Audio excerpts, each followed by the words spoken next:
All right, Mouser. Oh shit. Monster. Oh shit. All right. Wisdom saving throw Use the dragon's DC dice. 17. Stay shitty. Yep. Just barely nice. Question is, does it have another legendary resistance? It does. Oh. It doesn't want to use it. This is the reason I used this spell. Mm-hmm. Good call. It's either held or it got rid of it. This dragon really does not want to be held prisoner. It's going to use its last legendary resistance. Good call. To shake off your spell. You feel the spell as you thrust Realm Forger up at it and conjure the energy of the spell. You feel its wings start to compact in and get frozen in place. And then with a shriek, the dragon and shatters the energy of your magic. But that used its last legendary resistance. Yeah. Good job. Does it just rolled a 6 and got its breath weapon back? It's gonna fly. It's actually gonna land. It's injured enough now for just a moment. It smashes down onto the ground here, and it's gonna breath weapon you two and all of your allies in the back there. Good thing they got their shields up. Hey, Mouser. You remember that magic shield you have? You Okay. and all of your friends are taking 47 points of cold damage. Nah, I'm gonna shout, with me! So it'll give everybody advantage on the slam our saving throw. shield in front of us and prime the curse hang button. on. He does. Galmak, you see this dwarf who you trust. He throws himself between you and the dragon. With me! Slams it on. You see a field of blue energy out into a bubble, a wall in front. And the dragon's frost breath, some of it makes it through, but it gets diverted up and around us and just dissolves into the air. So think out this cold beam. All of you now have advantage on that saving throw.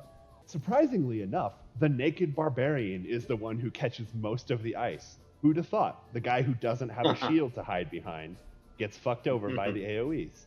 21 will do it. You succeed. 21 passes the DC 19 saving throw, and you take half damage. You take 23 points of damage. Gamak, you also take 23 points. Yeah, I was gonna say that reaction that you did, Matt, saved 4 people. Made 4 people save when they wouldn't have otherwise. That's the dragon's turn. The rest of its movement, it's going to fly back up. Mouser, you use your reaction. I'll say Galmak and Audra, it leaves your threatened range. Oh, about the dragon leaving? Mm-hmm. It's flying up out of your range like an asshole. Attack of opportunity? I would Okay, also yeah. allow you to grapple the dragon if you wanted to. Just saying. Fuck it, I'm gonna try that. I'm not saying it's a great idea or this won't get you killed, No, I'm trying it. but Dan thinks that would be awesome. All right, go ahead and roll me an athletics check, please. Yeah, you just fucking leap for it and swing one hand up over its neck and latch onto one of its neck fins. And as it flies up, you go with it. And you will begin your next turn clinging to the dragon as it flies up its speed. Let's say it flies up 50 feet because it used some of its movement to scrabble around on the ground. Norin, you're up. Yeah. So then I'm gonna shoot 3 Eldritch Blasts into its back. All right, Norin, you guys see Norin go swooping off after this. I get the feeling there's kind of a moment of, welp, if he's going to mount the dragon, I'm not getting left behind, I'm coming after you! And Eldritch blasts down into its back. All of which, except for the last one, miss. Trying to...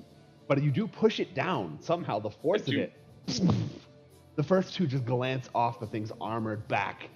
And then for the third one, he Kamehameha, an Eldritch blast straight down into the thing's spine, which pushes it 10 feet down towards the ground. It's now 40 feet in the air.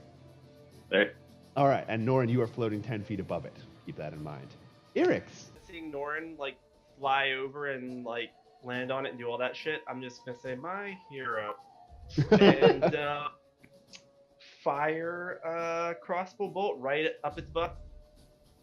And a big old cloaca it is. Go for it. I use bonus action Roll to hide. stealth. And Roll stealth for me, please. Yes. You feel hidden. Fuck you, dragon. Okay, God, shoot him this poor dragon's right in the dice, aim. man. I'm gonna name him Shitdicerollax. I hit him right in the anus. Does that hit? The 20? 20. You barely hit him and do your full damage. 32 Yo, can I- points. Galmok, it's your turn. You are clinging within attack range of this dragon. Dude, I'm hasted, aren't I? You are hasted. I've got 3 attacks so with action surge and haste. How many attacks do I get? I'm sorry, I keep You having could to do a ask that. total of 7. Holy fuck. Just roll 7 times. That has got to hurt.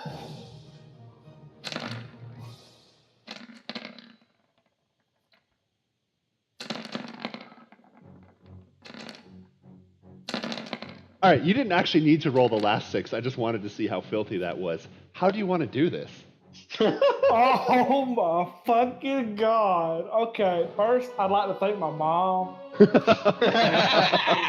No, but I am going to, okay, with Flare, I am going to fucking just like use momentum or some bullshit I didn't learn about in school to like just jump up, slice its head off, and fucking just like spin through the air until I land on my feet and twirl my blade while I'm doing it. On the Just dragon shoot it. or on the ground? No, I'm going to cut its head off and then jump off of it, like, you know. Like flip up to the top of its neck, dragging your blade in a hemispherical slice as you just one entire half of the dragon just starts spraying out blue blood as you cut something, and the scream and cry turns into a gurgle. You're riding a dying dragon. Oh, I want to jump off of it. Do you take the rest of the head with you? Yeah. All right. As you feel it begin to tumble out from underneath you, you line it up, and with just a golf swing off its head, its like head at the center of the neck, which is pure coiled muscle and dragon scale, incidentally. So you just have to chop through this motherfucker in one huge colossal blow. And the head of the dragon comes flying, lands behind you, Mouser, in front of all of your old allies. And then the body collapses. Galmok, you end up riding the corpse of a headless dragon, standing in front of all of your former soldiers. I'm going to twirl my blade back into the sheath, all fancy like. I'm going to turn to my newer friend. I'm going to say, and that is why I was a captain. I am Gumnaka, Stone the Blader. All of them, including the captain, stand as one and salute you. And I think that might be a good place for us to call it for the night.